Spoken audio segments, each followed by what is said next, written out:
እኔ ሴት ብሎ ሰነፍ አላቅም። ምክንያቱም ሴትነትን በደንብ አውቀዋለሁ።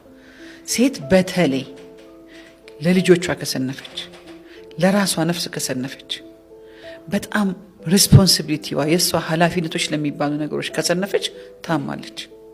የሆነ ነገር ከብዷታል። ከራሷ ጋር አይደለም ያለችው። የሆነ ነገር ሆናለች።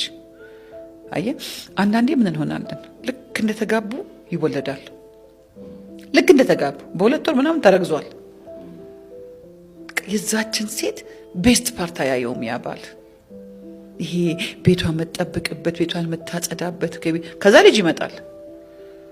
ከዛ ቅድም ያልናቸው እነዛ ሴት ልትገባ የምትችልባቸው አብዮቶች ውስጥ ሆና ከውጭ ቁጭ ብሎ ቤቷን ከዛ እሷን ቤት ቁጭ ብላ ልጅ የምታጠባ ልጅ የምታሳድግ ሴት አብራ ከምትሰራው ሴት ጋር ያወዳድራል። ምንም ካልተ ሰላም እንዴት ናችሁ? ዳሪክ ጀስራ ነኝ።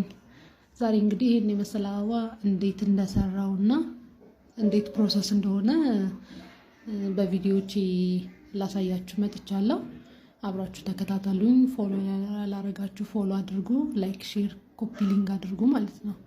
ወደ ስራው ስንገባ እዚህ ጋር መጀመሪያ እንጨቱን ነው የምንሰራው። እንጨቱን እያንዳንዱን በሽቦ እንጠቀልላለን። እንደዚህ በዚህ መልክ ከተቀለልን በኋላ እዚህ ጋር አሁን አንድ የሰራኋትን ቅጠል አበባ ነው ያሳያችሁ የነበረው። እያንዳንዱን ነገር እናቃጥለዋለን መያዝ ስላለበት። ካቃጠልነው በኋላ ቅጠሎቹን የቆራረጥናቸውን እነሱን ደግሞ ቅርጽ እናስይዛለን በሻማው እያንዳንዱን ቅርጽ ካስያዝን በኋላ የሚሆነው ምንድነው? እንጨቱን የምንጠቀመው መጀመሪያ ሶፍት ነው እየተጠቀምኩ ያለው። ሶፍቱን አደርግና እያንዳንዷን እንትንላታለሁ ማለት ነው። ሰራና ቀይ ጽጌረዳዎቹን እለጥፍበታለሁ። በእያንዳንዷ ላይ ከለጠፍን በኋላ በቃ በዚህ መልክ የውስጠኛውን ክፍል ከሰራን አሁን አበባውን እየተካው ነው ያለው። አበቦቹን በዚህ መልክ ሰራን በኋላ